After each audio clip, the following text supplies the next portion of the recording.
നമസ്കാരം. ഓം നമ ശിവായ ചാനലിലേക്ക് എല്ലാവർക്കും സ്വാഗതം. കർക്കിടകം 1 എല്ലാവരും മഹാദേവൻ്റെ അനുഗ്രഹത്തിനായിട്ട് പ്രാർത്ഥിക്കുക. മഹാദേവൻ്റെ അനുഗ്രഹം വേണ്ടുവോളം ആവശ്യമുള്ള സമയമാണ് കർക്കിടകം. ശിവനെ ധ്യാനിക്കാൻ ആഗ്രഹിക്കുന്നുവെങ്കിൽ ശിവധ്യാന മന്ത്രം നിങ്ങൾക്കുള്ളതാണ്.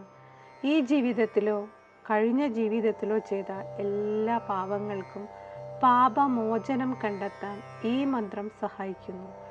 നിങ്ങളുടെ ആത്മാവിനെയും ജീവിതത്തിലെ നെഗറ്റീവ് എനർജിയെയും ശുദ്ധീകരിക്കാൻ ആഗ്രഹിക്കുന്നുവെങ്കിൽ ഈ മന്ത്രം വളരെ ഫലപ്രദമാണ്, വളരെ ശക്തിയുള്ള മന്ത്രമാണ്. എല്ലാവരും ജപിക്കാൻ ശ്രമിക്കുക.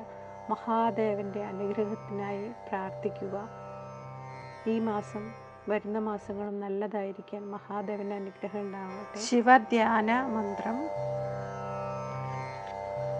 കരാചരണകൃതം വാ കായജം കർമ്മജം വാ ശ്രവണനയനജം വാ മാനസം വാ അപരാധം വിഹിതം അവിഹിതം വാ സർവമേ തത് ക്ഷമസ്വ ജയ ജയ കരുണാബ്ദേ ശ്രീ മഹാദേവ ശംഭോ.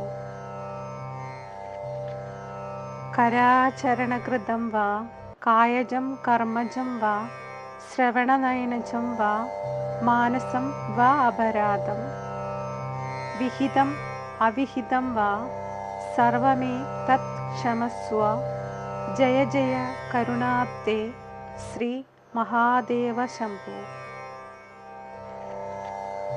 കരാചരണകൃതം വാ കായജം കർമ്മജം വാ ശ്രവണനയനജം വാ മാനസം വാ അപരാധം വിഹിതം അവിഹിതം വാ സർവമേ തത് ക്ഷമസ്വ ജയ ജയ കരുണാബ്ദേ ശ്രീ മഹാദേവ ശംഭോ.